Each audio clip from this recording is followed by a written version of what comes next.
ਭਾਈ ਅਮਰਤਪਾਲ ਸਿੰਘ ਜੀ ਨੂੰ ਤੇ ਇਹ ਕਹਿੰਦੇ ਵੀ ਉਹ ਗਰਮ ਗੱਲਾਂ ਕਰਦਾ ਸੀ, ਉਹ ਤੱਤੀਆਂ ਗੱਲਾਂ ਕਰਦਾ ਸੀ, ਉਹ ਨਾਲ ਹਥਿਆਰਾਂ ਵਾਲੇ ਨੌਜਵਾਨ ਰੱਖਦਾ ਸੀ, ਹਨਾ ਵੀ ਤੁਸੀਂ ਉਹਨੂੰ ਤਾਂ ਇਹ ਗੱਲ ਕਹਿ ਕੇ ਵੀ ਅੰਦਰ ਕਰਤਾ ਜਾਂ NSA ਲਾਤੀ, ਜੋ ਹੋਰ ਅਨੇਕਾਂ ਪਰਚੇ ਪਾਤੇ।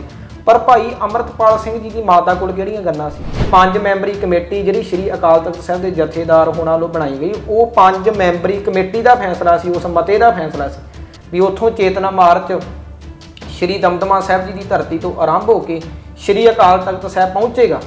ਪਰ ਇਹਨਾਂ ਨੇ ਉਹ ਚੇਤਨਾ ਮਾਰਚ ਰੋਕਣ ਵਾਸਤੇ ਮਾਤਾ ਬਲਵਿੰਦਰ ਕੌਰ ਜੀ, ਉਹਨਾਂ ਦੇ ਚਾਚਾ ਜੀ ਤੇ ਨਾਲ ਹੋਰ ਜਿਹੜੇ ਉੱਥੇ ਲਗਾਤਾਰ ਮੋਰਚੇ ਦੇ ਵਿੱਚ ਸਹਾਇਕ ਸੀ, ਬੀਬੀਆਂ ਸੀ, ਉਹਨਾਂ ਨੂੰ 751 ਦੇ ਪਰਚੇ ਦੇ ਪਰਚਾ ਪਾ ਕੇ, ਜਿਹੜੇ 751 ਪਰਚਾ ਜੇ ਸਵੇਰੇ ਪਿਆ ਤੇ ਸ਼ਾਮਾਂ ਤੱਕ ਜ਼ਮਾਨਤ ਹੋ ਜਾਂਦੀ ਹੈ ਜਾਂ 1-2 ਦਿਨਾਂ ਦੇ ਵਿੱਚ ਉਸ ਪਰਚੇ ਦੀ ਜ਼ਮਾਨਤ ਹੋ ਜਾਂਦੀ ਹੈ। ਪਰ ਅੱਜ ਤੱਕ ਉਹ ਪਰਚੇ ਦੇ ਉੱਪਰ ਮਾਤਾ ਜੀ ਦੀ ਜ਼ਮਾਨਤ ਵੀ ਨਹੀਂ ਹੋ ਰਹੀ। ਬਹੁਤ ਸਾਰੇ ਲੋਕਾਂ ਦੇ ਸਵਾਲ ਨੇ, ਆਖਰ ਇਸ ਤਰ੍ਹਾਂ ਦਾ ਜ਼ੁਲਮ ਕੀ ਹੋਇਆ ਅਮਰਤਪਾਲ ਸਿੰਘ ਦੇ ਕੋਲੋਂ ਜਾਂ ਉਹਨਾਂ ਦੇ ਪਰਿਵਾਰ ਦੇ ਕੋਲੋਂ ਕਿ ਇੰਨੀ ਜ਼ਿਆਦਾ ਸਖਤਾਈ ਵਰਤੀ ਜਾ ਰਹੀ ਹੈ? ਭਾਈ ਅਮਰਤਪਾਲ ਸਿੰਘ ਜੀ ਦਾ ਜ਼ੁਲਮ ਇਹ ਹੈ ਵੀ ਉਹਨਾਂ ਨੇ ਪੰਜਾਬ ਦੇ ਨੌਜਵਾਨਾਂ ਨੂੰ ਨਸ਼ੇ ਛਡਾਏ, ਪੰਜਾਬ ਦੀ ਧਰਤੀ ਦੇ ਨੌਜਵਾਨ ਅੰਮ੍ਰਿਤ ਛਕ ਕੇ ਅੰਮ੍ਰਿਤਧਾਰੀ ਨਾ ਹੋ ਜਾਣ। ਪੰਜਾਬ ਸਰਕਾਰ ਨੂੰ ਜਾਂ ਸਟੇਟ ਨੂੰ ਜਾਂ ਏਜੰਸੀਆਂ ਨੂੰ ਇਹ ਖਤਰਾ ਪੰਜਾਬ ਦੇ ਨੌਜਵਾਨ ਸੰਘਰਸ਼ ਪ੍ਰਤੀ ਨਾ ਜਾਗਰੂਕ ਹੋ ਜਾਣ, ਆਪਣੇ ਹੱਕਾਂ ਪ੍ਰਤੀ ਨਾ ਜਾਗਰੂਕ ਹੋ ਜਾਣ। ਬਸ ਭਾਈ ਅਮਰਤਪਾਲ ਸਿੰਘ ਦਾ ਜ਼ੁਲਮ ਇੰਨਾ ਕੁ ਹੈ। ਉਹ ਅਕਾਲੀ ਤੇ ਅੱਜ ਦੇ ਅਕਾਲੀਆਂ ਦੇ ਵਿੱਚ ਲੱਖਾਂ ਕੂਹਾਂ ਦਾ ਫਰਕ ਹੈ। ਅੱਜ ਦੇ ਅਕਾਲੀ ਹਾਕਮਾਂ ਤੋਂ ਡਰ ਰਹੇ ਨੇ ਤੇ ਜਿਹੜੇ ਉਹ ਅਕਾਲੀ ਸੀ, ਅਕਾਲੀ ਫੂਲਾ ਸਿੰਘ ਵਰਗੇ ਸਾਡੇ ਜਥੇਦਾਰ, ਉਹ ਕਦੀ ਵੀ ਵੱਡੇ ਵੱਡੇ ਹਾਕਮਾਂ ਦੇ ਅੱਗੇ ਝੁਕਦੇ ਨਹੀਂ ਸੀ ਹੁੰਦੇ, ਉਹਨਾਂ ਤੋਂ ਡਰਦੇ ਨਹੀਂ ਸੀ ਹੁੰਦੇ। ਸ਼੍ਰੀ ਦਮਦਮਾ ਸਾਹਿਬ ਜੀ ਦੀ ਧਰਤੀ ਦੇ ਜਥੇਦਾਰ ਦਾ ਬਿਆਨ ਆਇਆ, ਤੁਸੀਂ ਸ਼ਾਇਦ ਸੁਣਿਆ ਹੋਵੇਗਾ। ਉਹਨਾਂ ਨੇ ਇੱਥੋਂ ਤੱਕ ਇਹ ਜਿਹੜਾ ਚੇਤਨਾ ਮਾਰਚ ਹੈ, ਸ਼੍ਰੀ ਅਕਾਲ ਤਖਤ ਸਾਹਿਬ ਦੇ ਜਥੇਦਾਰ ਗਿਆਨੀ ਰਘਵੀਰ ਸਿੰਘ ਨੇ ਜਾਂ 5 ਮੈਂਬਰੀ ਜਿਹੜੀ ਕਮੇਟੀ ਬਣਾਈ, ਉਹਨਾਂ ਦਾ ਫੈਸਲਾ ਸੀ ਵੀ ਚੇਤਨਾ ਮਾਰਚ ਆਰੰਭ ਹੋਣਾ। ਤੇ ਜਦੋਂ ਮਾਤਾ ਜੀ ਹੁਣੀ ਗ੍ਰਿਫਤਾਰ ਹੋ ਗਏ ਜਾਂ ਹੋਰ ਸਿੰਘਾਂ ਨੂੰ ਨਜ਼ਰਬੰਦ ਕਰ ਲਿਆ, ਗ੍ਰਿਫਤਾਰੀਆਂ ਪਾਤੀਆਂ, ਫਿਰ ਸ਼੍ਰੀ ਦਮਦਮਾ ਸਾਹਿਬ ਜੀ ਦੇ ਜਥੇਦਾਰ ਗਿਆਨੀ ਹਰਪ੍ਰੀਤ ਸਿੰਘ ਦਾ ਇਹ ਬਿਆਨ ਆਉਂਦਾ ਵੀ ਸਾਨੂੰ ਪਤਾ ਹੀ ਨਹੀਂ ਸੀ ਵੀ ਅੱਜ ਚੇਤਨਾ ਮਾਰਚ ਕੋਈ ਨਿਕਲਣਾ, ਸਾਨੂੰ ਤਾਂ ਹੁਣ ਪਤਾ ਲੱਗਾ। ਇਹ ਉਹਨਾਂ ਦਾ ਬਿਆਨ ਆਇਆ ਵੀ ਸ਼੍ਰੀ ਅਕਾਲ ਤਖਤ ਸਾਹਿਬ ਤੋਂ ਬਣਾਈ ਹੋਈ 5 ਮੈਂਬਰੀ ਕਮੇਟੀ ਨੇ ਇੱਕ ਮਤਾ ਪੜ੍ਹਿਆ ਹੋਵੇ ਤੇ ਇੱਕ ਤਖਤ ਦੇ ਜਥੇਦਾਰ ਸਾਹਿਬ ਨੂੰ ਇਸ ਗੱਲ ਦਾ ਨਹੀਂ ਪਤਾ। ਤਮਾਮ ਸਾਰੇ ਫਿਰ ਇਹਨਾਂ ਮਸਲਿਆਂ ਦੇ ਵਿੱਚ SGPC ਦੇ ਵੱਲੋਂ ਇਹ ਪੋਲਿਟਿਕਸ ਕੀਤੀ ਜਾ ਰਹੀ ਹੈ। ਹਾਂ, ਲੱਗ ਤਾਂ ਇਸ ਤਰ੍ਹਾਂ ਹੀ ਰਿਹਾ। ਚਲੋ, ਕੁਰਸੀ ਜਿਨ੍ਹਾਂ ਦੀ ਖੁਸ਼ੀ ਹੋਵੇ ਉਹ ਆਪਣੀ ਕੁਰਸੀ ਕਿਸੇ ਨਾ ਕਿਸੇ ਹਿਸਾਬ ਦੇ ਨਾਲ ਲੱਭਦੀ ਤਾਂ ਜ਼ਰੂਰ ਹੈ। ਅੱਜ ਦੇ ਸਮੇਂ ਦੇ ਵਿੱਚ ਕੋਈ ਵੀ NSA ਤੇ ਬੋਲਿਆ ਨਹੀਂ, ਸੁਖਪਾਲ ਖਹਿਰੇ ਨੂੰ ਛੱਡ ਕੇ। ਉਹ ਜਿੰਨਾ NSA ਤੇ ਉਹ ਬੋਲਿਆ, ਭਾਵੇਂ ਉਹ ਕਾਂਗਰਸ ਤੋਂ ਉੱਪਰ ਉੱਠ ਕੇ। ਸਾਡਾ ਕੋਈ ਕਾਂਗਰਸ ਦੇ ਨਾਲ ਕੋਈ ਸਾਂਝ ਪਿਆੜੀ ਨਹੀਂ। ਕਾਂਗਰਸ ਸਾਡੀ ਕਾਤਲ ਜਮਾਤ ਹੈ, ਜਿਹਨੇ ਅਕਾਲ ਤਖਤ ਸਾਹਿਬ ਢਵਾਇਆ, ਸੰਤਾਂ ਨੂੰ ਸ਼ਹੀਦ ਕੀਤਾ, ਬਦੋਸ਼ੇ ਸਿੰਘਾਂ ਨੂੰ ਪਤਾ ਨਹੀਂ ਕਿੰਨੇ ਝੂਠੇ ਮੁਕਾਬਲੇ ਬਣਾ ਕੇ ਉਹ ਸਰਕਾਰ ਦੇ ਸਾਡੇ ਸਿੰਘ ਸ਼ਹੀਦ ਹੁੰਦੇ ਆ। ਪਰ ਫਿਰ ਵੀ ਸੁਖਪਾਲ ਖਹਿਰਾ NSA ਤੇ ਵੀ ਬੋਲਿਆ। ਭਾਈ ਅਮਰਤਪਾਲ ਸਿੰਘ ਬੰਦੀ ਸਿੰਘਾਂ ਤੇ ਉਹ ਲਗਾਤਾਰ ਆਪਣਾ ਬਿਆਨ ਦੇ ਰਿਹਾ। ਪਰ ਦੂਸਰੇ ਉਹਨਾਂ ਦੇ ਮਨ ਦੇ ਵਿੱਚ ਪਤਾ ਨਹੀਂ ਕਿੰਨਾ ਕੁ ਡਰ ਭਰ ਗਿਆ। 92 ਦੀਆਂ 92 ਲਾਸ਼ਾਂ ਬਣ ਕੇ ਰਹਿ ਗਈਆਂ। ਉਹਨਾਂ ਦੀਆਂ ਜ਼ਬਾਨਾਂ ਰਹੀਆਂ ਨੇ, ਜ਼ਬਾਨਾਂ ਕੇਜਰੀਵਾਲ ਨੇ ਕੱਟ ਕੇ ਆਪਣੇ ਕੋਲ ਰੱਖ ਲਈਆਂ ਵੀ ਜੋ ਕਵਾਂਗੇ ਉਹੀ ਬੋਲਣਾ, ਉੱਦਾਂ ਨਹੀਂ ਤੁਸੀਂ ਬੋਲਣਾ। TV 84 ਦੇ ਨਾਲ ਜੁੜੇ ਹੋ, ਮੈਂ ਰਜਿੰਦਰ ਸਿੰਘ ਸਵਰਾਜ। ਦੀ ਗੱਲ ਕੀਤੀ ਜਾਵੇ ਤਾਂ ਵਾਰਸ ਪੰਜਾਬ ਦੇ ਜਥੇਬੰਦੀ ਦੇ ਆਗੂ ਭਾਈ ਅਮਰਤਪਾਲ ਸਿੰਘ ਦੇ ਸਬੰਧ ਵਿੱਚ ਅਤੇ ਜਿਹੜੇ ਸਮੂਹ ਹੋਰ ਜੇਲ੍ਹ ਦੇ ਵਿੱਚ ਨਜ਼ਰਬੰਦ ਸਾਥੀ ਸਿੰਘ ਨੇ, ਉਹਨਾਂ ਦੀ ਹਮਾਇਤ ਦੇ ਵਿੱਚ ਪਿਛਲੇ ਦਿਨਾਂ ਦੇ ਵਿੱਚ ਖਾਲਸੇ ਦੀ ਪਾਵਨ ਧਰਤੀ ਤਖਤ ਸ੍ਰੀ ਦਮਦਮਾ ਸਾਹਿਬ ਸਾਬੋ ਕੀ ਤਲਵੰਡੀ ਤੋਂ ਇੱਕ ਚੇਤਨਾ ਮਾਰਚ ਦਾ ਪ੍ਰੋਗਰਾਮ ਉਹਨਾਂ ਦੇ ਮਾਤਾ ਜੀ ਵੱਲੋਂ ਅਤੇ ਸਮੂਹ ਬੰਦੀ ਸਿੰਘਾਂ ਦੇ ਪਰਿਵਾਰਾਂ ਦੇ ਸਮੇਤ SGPC ਦੇ ਵੱਲੋਂ ਉਲੀਕਿਆ ਜਾਂਦਾ ਹੈ। ਤੇ ਜਿਸ ਨੂੰ ਲੈ ਕੇ ਕਿਤੇ ਨਾ ਕਿਤੇ ਸਵਾਲ ਇਹ ਵੀ ਨੇ ਕਿ ਇਸ ਦੇ ਉੱਪਰ ਪੰਜਾਬ ਸਰਕਾਰ ਦਾ ਬਹੁਤ ਸਖਤ ਐਕਸ਼ਨ ਲਿਆ ਹੈ। ਵੱਡੇ ਵੱਡੇ ਜਿਹੜੇ ਸਿੱਖ ਆਗੂ ਨੇ ਉਹਨਾਂ ਨੂੰ ਘਰਾਂ ਦੇ ਵਿੱਚ ਨਜ਼ਰਬੰਦ ਕੀਤਾ ਗਿਆ ਹੈ ਅਤੇ ਪਰਿਵਾਰਾਂ ਦੇ ਉੱਪਰ ਸਖਤ ਧਾਰਾਵਾਂ ਦੇ ਤਹਿਤ ਪਰਚੇ ਵੀ ਪਾਏ ਜਾ ਰਹੇ ਨੇ। ਇਸੇ ਨੂੰ ਲੈ ਕੇ ਗੱਲਬਾਤ ਕਰਾਂਗੇ। ਗੱਲਬਾਤ ਕਰਨ ਵਾਸਤੇ ਭਾਈ ਚਮਕੌਰ ਸਿੰਘ ਮੇਰੇ ਨਾਲ ਹਾਜ਼ਰ ਨੇ, ਵਾਰਸ ਪੰਜਾਬ ਦੇ ਜਥੇਬੰਦੀ ਦੇ ਨਾਲ ਸੰਬੰਧਿਤ।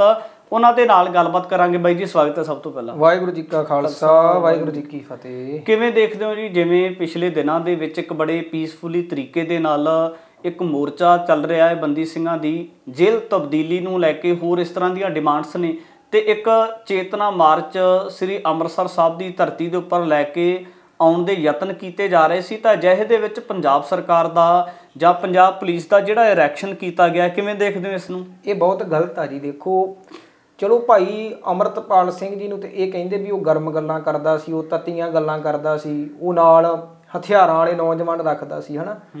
ਵੀ ਤੁਸੀਂ ਉਹਨੂੰ ਤਾਂ ਇਹ ਗੱਲ ਕਹਿ ਕੇ ਵੀ ਅੰਦਰ ਕਰਤਾ ਜਾਂ NSA ਲਾਤੀ, ਜੋ ਹੋਰ ਅਨੇਕਾਂ ਪਰਚੇ ਪਾਤੇ, ਪਰ ਭਾਈ ਅਮਰਤਪਾਲ ਸਿੰਘ ਜੀ ਦੀ ਮਾਤਾ ਕੋਲ ਕਿਹੜੀਆਂ ਗੱਲਾਂ ਸੀ? ਭਾਈ ਅਮਰਤਪਾਲ ਸਿੰਘ ਜੀ ਦੀ ਮਾਤਾ ਕਿੱਦਾਂ ਦੀਆਂ ਕਿਹੜੀਆਂ ਤੱਤੀਆਂ ਗੱਲਾਂ ਕਰਦੀ ਸੀ? ਜਾਂ ਹੋਰ ਉਹ ਮਤਲਬ ਉਹ ਤਾਂ ਇੱਕ ਸ਼ਾਂਤਮਈ ਚੇਤਨਾ ਮਾਰਚ, ਮਤਲਬ ਮਾਤਾ ਜੀ ਵੱਲੋਂ ਪ੍ਰੋਗਰਾਮ ਨਹੀਂ ਸੀ, ਉਹ ਪ੍ਰੋਗਰਾਮ ਸੀ ਜਿਹੜਾ ਉੱਥੇ ਇਕੱਠ ਦੇ ਵਿੱਚ ਮਤਾ ਪੜ੍ਹਿਆ ਜਾਂਦਾ, ਉਹ ਮਤੇ ਦਾ ਪ੍ਰੋਗਰਾਮ ਸੀ। ਤੇ ਮਤਾ 5 ਮੈਂਬਰੀ ਕਮੇਟੀ ਜਿਹੜੀ ਸ਼੍ਰੀ ਅਕਾਲ ਤਖਤ ਸਾਹਿਬ ਦੇ ਜਥੇਦਾਰ ਹੋਣਾ ਵੱਲੋਂ ਬਣਾਈ ਗਈ, ਉਹ 5 ਮੈਂਬਰੀ ਕਮੇਟੀ ਦਾ ਫੈਸਲਾ ਸੀ, ਉਸ ਮਤੇ ਦਾ ਫੈਸਲਾ ਸੀ ਵੀ ਉੱਥੋਂ ਚੇਤਨਾ ਮਾਰਚ ਸ਼੍ਰੀ ਦਮਦਮਾ ਸਾਹਿਬ ਜੀ ਦੀ ਧਰਤੀ ਤੋਂ ਆਰੰਭ ਹੋ ਕੇ ਸ਼੍ਰੀ ਅਕਾਲ ਤਖਤ ਸਾਹਿਬ ਪਹੁੰਚੇਗਾ। ਪਰ ਇਹਨਾਂ ਨੇ ਉਹ ਚੇਤਨਾ ਮਾਰਚ ਰੋਕਣ ਵਾਸਤੇ ਮਾਤਾ ਬਲਵਿੰਦਰ ਕੌਰ ਜੀ, ਉਹਨਾਂ ਦੇ ਚਾਚਾ ਜੀ ਤੇ ਨਾਲ ਹੋਰ ਜਿਹੜੇ ਉੱਥੇ ਲਗਾਤਾਰ ਮੋਰਚੇ ਦੇ ਵਿੱਚ ਸਹਾਇਕ ਸੀ, ਬੀਬੀਆਂ ਸੀ, ਉਹਨਾਂ ਨੂੰ 751 ਦੇ ਪਰਚਾ ਪਾ ਕੇ, ਜਿਹੜੇ 751 ਪਰਚਾ ਜੇ ਸਵੇਰੇ ਪਿਆ ਤੇ ਸ਼ਾਮਾਂ ਤੱਕ ਜ਼ਮਾਨਤ ਹੋ ਜਾਂਦੀ ਹੈ, ਜਾਂ 1-2 ਦਿਨਾਂ ਦੇ ਵਿੱਚ ਉਸ ਪਰਚੇ ਦੀ ਜ਼ਮਾਨਤ ਹੋ ਜਾਂਦੀ ਹੈ। ਪਰ ਅੱਜ ਤੱਕ ਉਹ ਪਰਚੇ ਦੇ ਉੱਪਰ ਮਾਤਾ ਜੀ ਦੀ ਜ਼ਮਾਨਤ ਵੀ ਨਹੀਂ ਹੋ ਰਹੀ। ਮਤਲਬ ਸਰਕਾਰ ਕਿੰਨੀ ਸਖਤ ਹੈ ਵੀ ਉਹ ਪਰਚੇ, ਜਿਹੜੇ ਪਰਚਿਆਂ ਦੀ ਜ਼ਮਾਨਤ ਛੇਤੀ ਹੋ ਜਾਂਦੀ, ਪਰ ਉਹ ਪਤਾ ਨਹੀਂ ਪਾਇਆ ਵੀ ਕਿਹੜੇ ਸੰਦਰਭ 'ਚ ਆ, ਉਹ ਕੋਈ ਪਤਾ ਵੀ ਨਹੀਂ ਲੱਗ ਰਿਹਾ ਵੀ ਮਾਤਾ ਨੇ ਕੀ ਉੱਥੇ ਸ਼ਾਂਤਮਈ ਮੋਰਚਾ ਲਾਇਆ, ਸ਼ਾਂਤਮਈ ਧਰਨੇ ਹੋਰ ਵੀ ਬਥੇਰੇ ਚੱਲ ਰਹੇ ਆ। ਬਹੁਤ ਸਾਰੇ ਲੋਕਾਂ ਦੇ ਸਵਾਲ ਨੇ, ਆਖਿਰ ਇਸ ਤਰ੍ਹਾਂ ਦਾ ਜ਼ੁਲਮ ਕੀ ਹੋਇਆ ਅਮਰਤਪਾਲ ਸਿੰਘ ਦੇ ਕੋਲੋਂ ਜਾਂ ਉਹਨਾਂ ਦੇ ਪਰਿਵਾਰ ਦੇ ਕੋਲੋਂ ਕਿ ਇੰਨੀ ਜ਼ਿਆਦਾ ਸਖਤਾਈ ਵਰਤੀ ਜਾ ਰਹੀ ਹੈ? ਭਾਈ ਅਮਰਤਪਾਲ ਸਿੰਘ ਜੀ ਦਾ ਜ਼ੁਲਮ ਇਹ ਹੈ ਵੀ ਉਹਨਾਂ ਨੇ ਪੰਜਾਬ ਦੇ ਨੌਜਵਾਨਾਂ ਨੂੰ ਨਸ਼ੇ ਛਡਾਏ। ਉਹਨਾਂ ਦਾ ਜ਼ੁਲਮ ਇਹ ਹੈ ਵੀ ਉਹਨਾਂ ਨੇ ਨੌਜਵਾਨਾਂ ਨੂੰ ਸੰਘਰਸ਼ ਪ੍ਰਤੀ ਜਾਗਰੂਕ ਕੀਤਾ। ਉਹਨਾਂ ਦਾ ਜ਼ੁਲਮ ਇਹ ਹੈ ਵੀ ਉਹਨਾਂ ਨੇ ਵਿਦੇਸ਼ ਗਏ ਨੌਜਵਾਨਾਂ ਨੂੰ ਪੰਜਾਬ ਪਰਤਣ ਵਾਸਤੇ ਪ੍ਰੇਰਿਆ। ਉਹਨਾਂ ਦਾ ਜ਼ੁਲਮ ਇਹ ਹੈ ਵੀ ਉਹਨਾਂ ਨੂੰ ਨੌਜਵਾਨਾਂ ਨੂੰ ਅੰਮ੍ਰਿਤ ਛਕਾਉਣ ਦੀ ਇੱਕ ਵਹੀਰ ਚਾਲੂ ਕੀਤੀ। ਉਹਨਾਂ ਨੇ ਪੰਜਾਬ ਦੇ ਲੋਕਾਂ ਨੂੰ ਜਾਗਰੂਕ ਕਰਨ ਵਾਸਤੇ ਖਾਲਸਾ ਵਹੀਰ ਆਰੰਭ ਕੀਤੀ। ਉਹਨਾਂ ਦਾ ਜ਼ੁਲਮ ਬਸ ਇਹ ਹੈ, ਹੋਰ ਉਹਨਾਂ ਦਾ ਕੋਈ ਜ਼ੁਲਮ ਨਹੀਂ ਹੈ। ਇਹੀ ਜ਼ੁਲਮ ਰੋਕਣ ਵਾਸਤੇ ਵੀ ਕਿਤੇ ਅੰਮ੍ਰਿਤ ਨਾ, ਪੰਜਾਬ ਦੀ ਧਰਤੀ ਦੇ ਨੌਜਵਾਨ ਅੰਮ੍ਰਿਤ ਛਕ ਕੇ ਅੰਮ੍ਰਿਤਧਾਰੀ ਨਾ ਹੋ ਜਾਣ, ਪੰਜਾਬ ਸਰਕਾਰ ਨੂੰ ਜਾਂ ਸਟੇਟ ਨੂੰ ਜਾਂ ਏਜੰਸੀਆਂ ਨੂੰ ਇਹ ਖਤਰਾ ਪੰਜਾਬ ਦੇ ਨੌਜਵਾਨ ਸੰਘਰਸ਼ ਪ੍ਰਤੀ ਨਾ ਜਾਗਰੂਕ ਹੋ ਜਾਣ, ਆਪਣੇ ਹੱਕਾਂ ਪ੍ਰਤੀ ਨਾ ਜਾਗਰੂਕ ਹੋ ਜਾਣ। ਬਸ ਭਾਈ ਅਮਰਤਪਾਲ ਸਿੰਘ ਦਾ ਜ਼ੁਲਮ ਇੰਨਾ ਕੁ ਹੈ। ਚੇਤਨਾ ਮਾਰਚ ਸ਼ੁਰੂ ਕਰਨ ਵਾਲੇ ਜਿਹੜੇ ਪਰਿਵਾਰ ਦੇ ਨਾਲ ਸੰਬੰਧਿਤ ਮੈਂਬਰ ਨੇ, ਉਹਨਾਂ ਨੂੰ ਨਜ਼ਰਬੰਦ ਕਰ ਲਿਆ ਜਾਂਦਾ ਹੈ, ਜੇਲ੍ਹ ਦੇ ਵਿੱਚ ਡੱਕ ਦਿੱਤਾ ਜਾਂਦਾ ਹੈ। ਫਿਰ ਸਵਾਲ ਤਾਂ ਇਹ ਵੀ ਨੇ ਕਿ ਜਿਸ ਤਰੀਕੇ ਦੇ ਨਾਲ ਮਾਰਚ ਕੱਢਣ ਦਾ ਪ੍ਰੋਗਰਾਮ SGPC ਦੇ ਵੱਲੋਂ ਵੀ ਦਿੱਤਾ ਗਿਆ ਸੀ, ਤੇ SGPC ਦਾ ਕੇਡਰ ਤੇ ਬਹੁਤ ਵੱਡਾ, ਉਹਨਾਂ ਦੇ ਵੱਲੋਂ ਪ੍ਰੋਗਰਾਮ ਫਿਰ ਰੱਦ ਕਿਉਂ ਕਰ ਦਿੱਤਾ ਗਿਆ? ਪ੍ਰੋਗਰਾਮ ਉਹ ਤਾਂ ਪਤਾ ਨਹੀਂ ਵੀ ਕਿਉਂ ਉਹਨਾਂ ਨੇ ਰੱਦ ਕਰਤਾ, ਜਾਂ ਤੇ ਸਰਕਾਰ ਦਾ ਉਹਨਾਂ ਦੇ ਮਨ ਦੇ ਵਿੱਚ ਕਿਤੇ ਨਾ ਕਿਤੇ ਖਤਰਾ ਵੀ ਕਿਤੇ ਸਾਡੇ ਉੱਪਰ ਵੀ ਸਖਤੀ ਨਾ ਕਰੇ। ਮਤਲਬ ਉਹ ਅਕਾਲੀ, ਜਿਹੜੇ ਅਕਾਲੀ ਨੇ ਮੁਗਲਾਂ ਅੱਗੇ ਧੌਣਾ ਨਹੀਂ ਸੀ ਝੁਕਾਈਆਂ, ਉਹ ਅਕਾਲੀ ਜਿਹੜੇ ਵੱਡੇ ਵੱਡੇ ਹਾਕਮਾਂ ਦੇ ਅੱਗੇ, ਚਾਹੇ ਅੰਗਰੇਜ਼ ਆਏ, ਅੰਗਰੇਜ਼ਾਂ ਨੂੰ ਵੀ ਮੂੰਹ ਤੋੜਵਾਂ ਜਵਾਬ ਦਿੱਤਾ, ਚਾਹੇ ਸ਼ਾਂਤਮਈ ਸ਼ਹਾਦਤਾਂ ਹੋਣ, ਚਾਹੇ ਵੈਸੇ ਵੱਡੇ ਵੱਡੇ ਮੋਰਚੇ ਆਰੰਭੇ ਹੋਣ। ਉਹ ਅਕਾਲੀ ਤੇ ਅੱਜ ਦੇ ਅਕਾਲੀਆਂ ਦੇ ਵਿੱਚ ਲੱਖਾਂ ਕੂਹਾਂ ਦਾ ਫਰਕ ਹੈ। ਅੱਜ ਦੇ ਅਕਾਲੀ ਹਾਕਮਾਂ ਤੋਂ ਡਰ ਰਹੇ ਨੇ, ਤੇ ਜਿਹੜੇ ਉਹ ਅਕਾਲੀ ਸੀ, ਅਕਾਲੀ ਫੂਲਾ ਸਿੰਘ ਵਰਗੇ ਸਾਡੇ ਜਥੇਦਾਰ, ਉਹ ਕਦੀ ਵੀ ਵੱਡੇ ਵੱਡੇ ਹਾਕਮਾਂ ਦੇ ਅੱਗੇ ਝੁਕਦੇ ਨਹੀਂ ਸੀ ਹੁੰਦੇ, ਉਹਨਾਂ ਤੋਂ ਡਰਦੇ ਨਹੀਂ ਸੀ ਹੁੰਦੇ। ਜਿਹੜਾ ਬਚਨ ਕਹਿ ਦਿੰਦੇ ਸੀ ਉਹ ਪਗਾ ਕੇ ਵਿਖਾਉਂਦੇ ਸੀ, ਜਿਹੜੀ ਲਕੀਰ ਖਿੱਚ ਦਿੰਦੇ ਸੀ, ਜਿਹੜਾ ਬਚਨ ਕਹਿ ਦਿੰਦੇ ਸੀ ਉਹ ਕਰਕੇ ਵਿਖਾਉਂਦੇ ਹੁੰਦੇ ਸੀ। ਪਰ ਅੱਜ ਦੇ ਅਕਾਲੀ ਤੁਸੀਂ ਇੱਥੋਂ ਤੱਕ ਦੇਖਿਓ ਵੀ ਸ਼੍ਰੀ ਦਮਦਮਾ ਸਾਹਿਬ ਜੀ ਦੀ ਧਰਤੀ ਦੇ ਜਥੇਦਾਰ ਦਾ ਬਿਆਨ ਆਇਆ, ਤੁਸੀਂ ਸ਼ਾਇਦ ਸੁਣਿਆ ਹੋਵੇਗਾ। ਉਹਨਾਂ ਨੇ ਇੱਥੋਂ ਤੱਕ, ਇਹ ਜਿਹੜਾ ਚੇਤਨਾ ਮਾਰਚ ਹੈ, ਸ਼੍ਰੀ ਅਕਾਲ ਤਖਤ ਸਾਹਿਬ ਦੇ ਜਥੇਦਾਰ ਗਿਆਨੀ ਰਘਬੀਰ ਸਿੰਘ ਨੇ ਜਾਂ 5 ਮੈਂਬਰੀ ਜਿਹੜੀ ਕਮੇਟੀ ਬਣਾਈ, ਉਹਨਾਂ ਦਾ ਫੈਸਲਾ ਸੀ ਵੀ ਚੇਤਨਾ ਮਾਰਚ ਆਰੰਭ ਹੋਣਾ। ਤੇ ਜਦੋਂ ਮਾਤਾ ਜੀ ਹੁਣੀ ਗ੍ਰਿਫਤਾਰ ਹੋ ਗਏ ਜਾਂ ਹੋਰ ਸਿੰਘਾਂ ਨੂੰ ਨਜ਼ਰਬੰਦ ਕਰ ਲਿਆ, ਗ੍ਰਿਫਤਾਰੀਆਂ ਪਾਤੀਆਂ, ਫਿਰ ਸ਼੍ਰੀ ਦਮਦਮਾ ਸਾਹਿਬ ਜੀ ਦੇ ਜਥੇਦਾਰ ਗਿਆਨੀ ਹਰਪ੍ਰੀਤ ਸਿੰਘ ਦਾ ਇਹ ਬਿਆਨ ਆਉਂਦਾ ਵੀ ਸਾਨੂੰ ਪਤਾ ਹੀ ਨਹੀਂ ਸੀ ਵੀ ਅੱਜ ਚੇਤਨਾ ਮਾਰਚ ਕੋਈ ਨਿਕਲਣਾ, ਸਾਨੂੰ ਤਾਂ ਹੁਣ ਪਤਾ ਲੱਗਾ। ਇਹ ਉਹਨਾਂ ਦਾ ਬਿਆਨ ਆਇਆ ਵੀ ਸ਼੍ਰੀ ਅਕਾਲ ਤਖਤ ਸਾਹਿਬ ਤੋਂ ਬਣਾਈ ਹੋਈ 5 ਮੈਂਬਰੀ ਕਮੇਟੀ ਨੇ ਇੱਕ ਮਤਾ ਪੜ੍ਹਿਆ ਹੋਵੇ ਤੇ ਇੱਕ ਤਖਤ ਦੇ ਜਥੇਦਾਰ ਸਾਹਿਬ ਨੂੰ ਇਸ ਗੱਲ ਦਾ ਨਹੀਂ ਪਤਾ। ਇਹ ਗੱਲ ਇੱਕ ਸੋਚਣ ਵਾਲੀ ਹੈ ਵੀ ਚੇਤਨਾ ਮਾਰਚ ਨਿਕਲਣਾ ਸੀ, ਉਹ ਬਾਕੀਆਂ ਨੂੰ ਤਾਂ ਕੀ ਪਤਾ ਹੋਣਾ। ਚਲੋ ਜਿਹੜੇ ਤਾਂ ਥੋੜ੍ਹਾ ਬਹੁਤਾ ਜੁੜੇ ਆ ਸੰਘਰਸ਼ ਦੇ ਨੇੜੇ ਆ, ਉੱਥੇ ਨੌਜਵਾਨ ਪਹੁੰਚੇ ਸੀ, ਉੱਥੇ ਨੌਜਵਾਨ ਦਮਦਮਾ ਸਾਹਿਬ ਦੀ ਧਰਤੀ 'ਤੇ ਪਹੁੰਚੇ ਵੀ, ਪਰ ਉੱਥੇ ਕੋਈ ਅੱਗੇ ਇੱਦਾਂ ਦਾ ਪ੍ਰਬੰਧ ਨਹੀਂ ਸੀ ਤੁਰਨ ਵਾਲਾ। ਭਾਵੇਂ ਉਹ 50 ਸਿੰਘ ਲੈ ਕੇ ਨਾਲ ਤੁਰਦੇ, ਭਾਵੇਂ 100 ਸਿੰਘ ਹੀ, ਭਾਵੇਂ ਘੱਟ ਤੋਂ ਘੱਟ ਜਿੰਨੇ ਵੀ ਇੱਕ ਰਾਤ ਤੁਰਦੇ, ਤਾਂ ਸੀ ਪਤਾ ਤਾਂ ਲੱਗਦਾ ਨਾ ਵੀ ਕੋਈ ਚੇਤਨਾ ਮਾਰਚ ਨਿਕਲਿਆ ਵਾ। ਤਮਾਮ ਸਾਰੇ ਫਿਰ ਇਹਨਾਂ ਮਸਲਿਆਂ ਦੇ ਵਿੱਚ SGPC ਦੇ ਵੱਲੋਂ ਇਹ ਪੋਲਿਟਿਕਸ ਕੀਤੀ ਜਾ ਰਹੀ ਹੈ। ਹਾਂ, ਲੱਗ ਤਾਂ ਇਸ ਤਰ੍ਹਾਂ ਹੀ ਰਿਹਾ। ਚਲੋ ਕੁਰਸੀ ਜਿਨ੍ਹਾਂ ਦੀ ਖੁਸ਼ੀ ਹੋਵੇ ਉਹ ਆਪਣੀ ਕੁਰਸੀ ਕਿਸੇ ਨਾ ਕਿਸੇ ਹਿਸਾਬ ਦੇ ਨਾਲ ਲੱਭਦੇ ਤਾਂ ਜ਼ਰੂਰ ਹੈ। ਪੀੜਤ ਪਰਿਵਾਰ ਇਹਨਾਂ ਚੀਜ਼ਾਂ ਨੂੰ ਸਮਝਦੇ ਆ? ਹਾਂਜੀ, ਪੀੜਤ ਪਰਿਵਾਰ ਬਿਲਕੁਲ ਸਿਆਣੇ ਆ, ਸਮਝਦਾਰ ਆ, ਵੀ ਇਹਨਾਂ ਦੀ ਸਿਆਸਤ ਦੇ ਸ਼ਿਕਾਰ ਨਾ ਹੋਣ, ਇਹੀ ਸਾਡਾ ਤੇ ਵਿਚਾਰ ਆ। ਜੇ ਦੇਖਿਆ ਜਾਵੇ ਤਾਂ ਇੱਕ ਪਾਸੇ ਜਿਹੜੇ ਪੰਜਾਬ ਪ੍ਰਸਤ ਜਾਂ ਜਿਹੜੇ ਪੰਥ ਪ੍ਰਸਤ ਜਾਂ ਜਿਹੜੇ ਦੇਸ਼ ਵਿਦੇਸ਼ ਦੇ ਸਰੋਤੇ ਨੇ, ਉਹਨਾਂ ਦੇ ਵੱਲੋਂ ਉਮੀਦ ਸੀ ਕਿ ਸਾਲ ਬਾਅਦ ਆ ਜਿਹੜੀ NSA ਟੁੱਟ ਜਾਂਦੀ ਹੈ, ਪਰ ਦੂਜੇ ਪਾਸੇ ਇਹ ਖਬਰ ਆਉਂਦੀ ਹੈ ਕਿ NSA ਹੋਰ ਤਕਰੀਬਨ ਜਿਹੜਾ ਕੁਝ ਮਹੀਨਿਆਂ ਦੇ ਵਾਸਤੇ ਵਧਾ ਦਿੱਤੀ ਗਈ ਹੈ। ਹਾਂਜੀ ਬਿਲਕੁਲ, NSA ਇਹਨਾਂ ਦੇ ਹਾਲ ਦੀ ਘੜੀ ਜੋ ਮਤਲਬ ਚਲਾਇਆ ਵੀ 3 ਮਹੀਨਿਆਂ ਵਾਸਤੇ ਵਧਾਈ ਆ। ਉਹ ਸਾਨੂੰ ਇਸ ਤਰ੍ਹਾਂ ਲੱਗਦਾ ਵੀ 3-3 ਮਹੀਨੇ ਕਰਕੇ ਸਾਲ ਬੰਨੇ ਲਾਉਣਗੇ ਫਿਰ ਵੀ। NSA ਵੈਸੇ ਤਾਂ ਉਹ 1 ਸਾਲ ਦਾ ਹੀ ਕਾਨੂੰਨ ਹੈ, ਨੈਸ਼ਨਲ ਐਕਟ ਦਾ ਸਿਕਿਉਰਿਟੀ ਉਹ ਕਾਨੂੰਨ ਹੈ, ਪਰ ਇਹਨਾਂ ਨੇ ਉਹ ਮਤਲਬ ਹੋਰ ਵਧਾ ਕੇ ਆਪਣੀ ਕਾਨੂੰਨ ਦੀਆਂ ਧੱਜੀਆਂ ਉਡਾਈਆਂ ਵੀ 2 ਸਾਲ ਮੇਰੇ ਹਿਸਾਬ ਦੇ ਨਾਲ ਜਦੋਂ ਦਾ ਉਹ ਕਾਨੂੰਨ ਬਣਿਆ ਵਾ 80 'ਚ ਬਣਿਆ ਸੀਗਾ, ਤੇ ਅੱਜ ਤੱਕ 2 ਸਾਲ ਕਿਸੇ ਤੇ NSA ਨਹੀਂ ਲੱਗੀ ਹੋਣੀ। ਪਰ ਉਹ ਪਹਿਲੇ ਭਾਈ ਅਮਰਤਪਾਲ ਸਿੰਘ ਜੀ, ਪਤਾ ਨਹੀਂ ਇਹਨਾਂ ਤੋਂ ਉਹਨਾਂ ਨੂੰ ਕੀ ਖਤਰਾ, ਕੀ ਡਰ ਹੈ ਵੀ ਇਹਨਾਂ ਤੇ 2 ਸਾਲ ਦੀ NSA ਲਾਤੀ। ਭਾਰਤ ਦੇ ਵਿੱਚ ਸੰਵਿਧਾਨਕ ਰਾਈਟਸ ਇਹ ਨੇ ਕਿ ਤੁਸੀਂ ਆਪਣੇ ਅਨੁਸਾਰ ਜਿਹੜਾ ਸੰਵਿਧਾਨ ਆਗਿਆ ਦਿੰਦਾ ਏ ਤੇ ਉਸ ਦੇ ਅਨੁਸਾਰ ਜਿਹੜੇ ਆਪਣੇ ਵਿਚਾਰਾਂ ਦਾ ਪ੍ਰਗਟਾਵਾ ਕਰ ਸਕਦੇ ਹੋ, ਪਰ ਦੂਜੇ ਪਾਸੇ ਨੌਜਵਾਨਾਂ ਦੇ ਉੱਪਰ NSA ਲੱਗ ਜਾਂਦੀ ਹੈ। ਤੇ ਜਦੋਂ ਉਹੀ ਨੌਜਵਾਨ ਇਸ ਤੋਂ ਪਹਿਲਾਂ ਪੰਜਾਬ ਦੇ ਵਿੱਚ ਵਿਚਰ ਕੇ ਕੌਮ ਦਾ, ਪੰਥ ਦਾ ਜਾਂ ਨੌਜਵਾਨਾਂ ਨੂੰ ਨਸ਼ਾ ਛਡਾਉਣ ਦਾ ਪ੍ਰਚਾਰ ਪ੍ਰਸਾਰ ਕਰਦੇ ਨੇ, ਤੇ ਬਹੁਤ ਸਾਰੇ ਇਸ ਤਰ੍ਹਾਂ ਦੇ ਲੋਕ ਸੀ ਜਿਨ੍ਹਾਂ ਨੇ ਖੱਬੇ ਪੱਖੀ ਭੂਮਿਕਾ ਨਿਭਾਈ ਹੈ। ਪਰ ਮੌਜੂਦਾ ਸਮੇਂ ਦੇ ਵਿੱਚ ਬਹੁਤ ਸਾਰੇ ਇਸ ਤਰ੍ਹਾਂ ਦੇ ਲੋਕ ਨੇ ਜਿਨ੍ਹਾਂ ਨੇ ਚੁੱਪ ਧਾਰੀ ਹੋਈ ਹੈ। ਕਿ ਉਹਨਾਂ ਲੋਕਾਂ ਨੂੰ ਇਸ ਵਕਤ ਸੱਤਾਧਾਰੀ ਧਿਰ ਦਾ ਡਰ ਸਤਾਉਣ ਲੱਗ ਗਿਆ?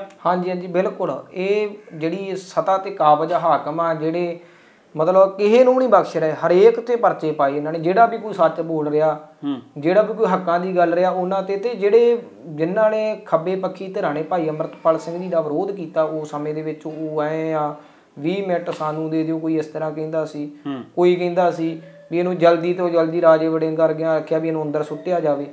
ਮਤਲਬ ਉਹ ਜਿਹੜੀਆਂ ਖੱਬੇ ਪੱਖੀ ਧਿਰਾਂ ਸੀ ਉਹ ਤਾਂ ਚਲੋ ਵਿਰੋਧੀ ਆ ਨਾ, ਉਹ ਪਹਿਲਾਂ ਵੀ ਵਿਰੋਧ ਦੇ ਵਿੱਚ ਸੀ, ਅੱਜ ਵੀ ਵਿਰੋਧ ਦੇ ਵਿੱਚ ਨੇ, ਤੇ ਆਉਣ ਵਾਲੇ ਸਮੇਂ ਦੇ ਵਿੱਚ ਵੀ ਉਹ ਵਿਰੋਧ ਦੇ ਵਿੱਚ ਰਹਿਣਗੇ। ਪਰ ਅੱਜ ਦੇ ਸਮੇਂ ਦੇ ਵਿੱਚ ਕੋਈ ਵੀ NSA ਤੇ ਬੋਲਿਆ ਨਹੀਂ, ਸੁਖਪਾਲ ਖਹਿਰੇ ਨੂੰ ਛੱਡ ਕੇ। ਉਹ ਜਿੰਨਾ NSA ਤੇ ਉਹ ਬੋਲਿਆ, ਭਾਵੇਂ ਉਹ ਕਾਂਗਰਸ ਤੋਂ ਉੱਪਰ ਉੱਠ ਕੇ। ਸਾਡਾ ਕੋਈ ਕਾਂਗਰਸ ਦੇ ਨਾਲ ਕੋਈ ਸਾਂਝ ਪਿਆਰੀ ਨਹੀਂ, ਕਾਂਗਰਸ ਸਾਡੀ ਕਾਤਲ ਜਮਾਤ ਹੈ, ਜਿਹਨੇ ਅਕਾਲ ਤਖਤ ਸਾਹਿਬ ਢਵਾਇਆ, ਸੰਤਾਂ ਨੂੰ ਸ਼ਹੀਦ ਕੀਤਾ, ਬਦੋਸ਼ੇ ਸਿੰਘਾਂ ਨੂੰ ਪਤਾ ਨਹੀਂ ਕਿੰਨੇ ਝੂਠੇ ਮੁਕਾਬਲੇ ਬਣਾ ਕੇ ਉਹ ਸਰਕਾਰ ਦੇ ਸਾਡੇ ਸਿੰਘ ਸ਼ਹੀਦ ਹੁੰਦੇ ਆ। ਪਰ ਫਿਰ ਵੀ ਸੁਖਪਾਲ ਖਹਿਰਾ NSA ਤੇ ਵੀ ਬੋਲਿਆ, ਭਾਈ ਅਮਰਤਪਾਲ ਸਿੰਘ ਬੰਦੀ ਸਿੰਘਾਂ ਤੇ ਉਹ ਲਗਾਤਾਰ ਆਪਣਾ ਬਿਆਨ ਦੇ ਰਿਹਾ। ਪਰ ਦੂਸਰੇ ਉਹਨਾਂ ਦੇ ਮਨ ਦੇ ਵਿੱਚ ਪਤਾ ਨਹੀਂ ਕਿੰਨਾ ਕੁ ਡਰ ਭਰ ਗਿਆ। 92 ਦੀਆਂ 92 ਲਾਸ਼ਾਂ ਬਣ ਕੇ ਰਹਿ ਗਈਆਂ, ਉਹਨਾਂ ਦੀਆਂ ਜ਼ਬਾਨਾਂ ਰਹੀਆਂ ਨੇ, ਜ਼ਬਾਨਾਂ ਕੇਜਰੀਵਾਲ ਨੇ ਕੱਟ ਕੇ ਆਪਣੇ ਕੋਲ ਰੱਖ ਲਈਆਂ ਵੀ ਜੋ ਕਵਾਂਗੇ ਉਹੀ ਬੋਲਣਾ, ਉੱਦਾਂ ਨਹੀਂ ਤੁਸੀਂ ਬੋਲਣਾ। ਤੇ ਇਹ ਗੱਲਾਂ ਇੱਕ ਸੋਚਣ ਵਾਲੀਆਂ ਵੀ ਅੱਜ ਜੇਕਰ ਅਸੀਂ ਸੱਚ ਦੇ ਨਾਲ ਨਹੀਂ ਖੜਦੇ, ਆਪਣੇ ਸਿੰਘਾਂ ਦੇ ਨਾਲ, ਆਪਣੇ ਨੌਜਵਾਨਾਂ ਦੇ ਨਾਲ ਨਹੀਂ ਖੜਦੇ, ਤੇ ਆਉਣ ਵਾਲੇ ਭਵਿੱਖ ਨੇ ਸਾਨੂੰ ਮਾਫ ਨਹੀਂ ਕਰਨਾ। ਪੰਜਾਬ 'ਚ ਇੱਕ ਨਵੀਂ ਪਿਰਤ ਪਈ ਹੈ ਲੀਡਰਾਂ ਨੂੰ ਸਵਾਲ ਕਰਨ ਦੀ, ਤੇ ਪੰਜਾਬ ਦੇ ਵਿੱਚ ਇਲੈਕਸ਼ਨ ਦਾ ਦੌਰ ਹੈ, ਹੁਣ ਫਿਰ ਲੀਡਰਾਂ ਨੂੰ ਸਵਾਲ ਹੋਣਗੇ ਸਾਰੇ ਮਸਲਿਆਂ ਤੇ। ਬਿਲਕੁਲ, ਮਤੇ ਦੇ ਵਿੱਚ ਵੀ ਇਹ ਗੱਲ ਲਿਖੀ ਹੈ, ਜਿਹੜਾ ਉੱਥੇ ਮਤਾ ਪੜ੍ਹਿਆ ਗਿਆ ਨਾ ਜਦੋਂ ਇਕੱਠ ਕੀਤਾ 17 ਤਰੀਕ ਨੂੰ, ਉਸ ਮਤੇ ਦੇ ਵਿੱਚ ਬਕਾਇਦਾ ਇਹ ਗੱਲ ਲਿਖੀ ਹੋਈ ਹੈ ਵੀ ਜਿਹੜਾ ਵੀ ਚਾਹੇ ਸੱਤਾ ਤੇ ਕਾਬਜ ਹੈ, ਚਾਹੇ ਨਹੀਂ ਸੱਤਾ ਤੇ ਕਾਬਜ, ਜਾਂ ਜਿਹੜੇ ਹੋਣ ਨੂੰ ਫਿਰਦੇ ਆ, ਹਰੇਕ ਨੂੰ ਪ੍ਰਸ਼ਨ ਕੀਤਾ ਜਾਵੇ ਵੀ ਭਾਈ ਅਮਰਤਪਾਲ ਸਿੰਘ ਜੀ ਦਾ ਕਸੂਰ ਕੀ ਸੀ, ਜਾਂ ਮਤਲਬ ਉਹਨਾਂ ਦੀ ਮਾਤਾ ਜੀ ਦਾ ਕੀ ਕਸੂਰ ਸੀ, ਉਹਨਾਂ ਨੂੰ ਵੀ ਪਰਚਾ ਪਾ ਕੇ ਅੰਦਰ ਡੱਕਤਾ। ਵੀ ਇਹਨਾਂ ਨੂੰ ਪ੍ਰਸ਼ਨ ਕੀਤੇ ਜਾਣ ਵੀ ਤੁਸੀਂ ਕਸੂਰ ਦੱਸ ਦਿਓ ਵੀ ਉਹਦਾ ਕਸੂਰ ਕੀ ਸੀ। ਇੱਥੇ ਤੁਸੀਂ ਦੇਖ ਲਓ ਹਿੰਦੂ ਰਾਸ਼ਟਰ ਦੀ ਕੋਈ ਗੱਲ ਕਰਦਾ, ਜਾਂ ਇੱਥੇ ਹਰਿਆਣੇ ਦੇ ਵਿੱਚ ਤੁਸੀਂ ਦੇਖ ਲਓ ਕਿੰਨੇ ਦੰਗੇ ਹੁੰਦੇ ਆ, ਥਾਣੇ ਲੂਹ ਦਿੱਤੇ ਗਏ, ਪਤਾ ਨਹੀਂ ਕਿੰਨੀ ਸਰਕਾਰੀ ਪ੍ਰਾਪਰਟੀ ਦਾ ਉਹਨਾਂ ਨੇ ਨੁਕਸਾਨ ਕੀਤਾ। ਉਹਨਾਂ ਤੇ ਕਿਸੇ ਤੇ ਵੀ NSA ਨਹੀਂ ਲੱਗਦੀ, ਜਾਂ ਕਿਸੇ ਤੇ ਵੀ ਕੋਈ ਇੱਦਾਂ ਦਾ ਪਰਚਾ ਨਹੀਂ ਪਾਇਆ ਜਾਂਦਾ, ਉਹਨੂੰ ਥਾਣੇ ਵਿਖਾਏ ਹੋਣ, ਜੇਲ੍ਹਾਂ ਵਿਖਾਈਆਂ ਹੋਣ। ਪਰ ਭਾਈ ਅਮਰਤਪਾਲ ਸਿੰਘ ਜੀ ਜੇਕਰ ਰਾਜ ਭਾਗ ਦੀ ਗੱਲ ਕਰਦੇ, ਨਸ਼ੇ ਛਡਾਉਣ ਦੀ ਗੱਲ ਕਰਦੇ, ਅੰਮ੍ਰਿਤ ਛਕਾਉਣ ਦੀ ਗੱਲ ਕਰਦੇ, ਉਹਨਾਂ ਤੇ NSA ਲੱਗਦੀ ਹੈ। ਇਹ ਗੁਲਾਮੀ ਦੀ ਨਿਸ਼ਾਨੀ ਹੈ। ਬਿਲਕੁਲ, ਮੌਜੂਦਾ ਸਮੇਂ ਦੇ ਵਿੱਚ ਵਾਰਸ ਪੰਜਾਬ ਦੇ ਜਥੇਬੰਦੀ ਦੇ ਨਾਲ ਸੰਬੰਧਿਤ ਤਮਾਮ ਸਾਰੇ ਜਿਹੜੇ ਸਵਾਲ ਸੀ ਉਹਨਾਂ ਨੂੰ ਲੈ ਕੇ ਗੱਲਬਾਤ ਕੀਤੀ ਹੈ, ਪਰ ਦੂਜੇ ਪਾਸੇ ਸੱਤਾਧਾਰੀ ਧਿਰ ਦੀ ਭੂਮਿਕਾ ਕਿਤੇ ਨਾ ਕਿਤੇ ਕੁੜਾਤਨਮਈ ਨਜ਼ਰ ਆਉਂਦੀ ਹੈ। ਇਸੇ ਨੂੰ ਲੈ ਕੇ ਭਵਿੱਖ ਦੇ ਵਿੱਚ ਦੇਖਣਾ ਹੋਵੇਗਾ ਕਿਸ ਤਰੀਕੇ ਦੀ ਰੂਪਰੇਖਾ ਇਲੈਕਸ਼ਨ ਦੇ ਦੌਰ ਦੇ ਵਿੱਚ ਤੈਅ ਹੋ ਸਕਦੀ ਹੈ। ਅੱਗੇ ਵੀ ਗੱਲਬਾਤ ਲੈ ਕੇ ਤੁਹਾਡੇ ਦਰਮਿਆਨ ਹਾਜ਼ਰ ਹੁੰਦੇ ਰਹਾਂਗੇ। ਧੰਨਵਾਦ।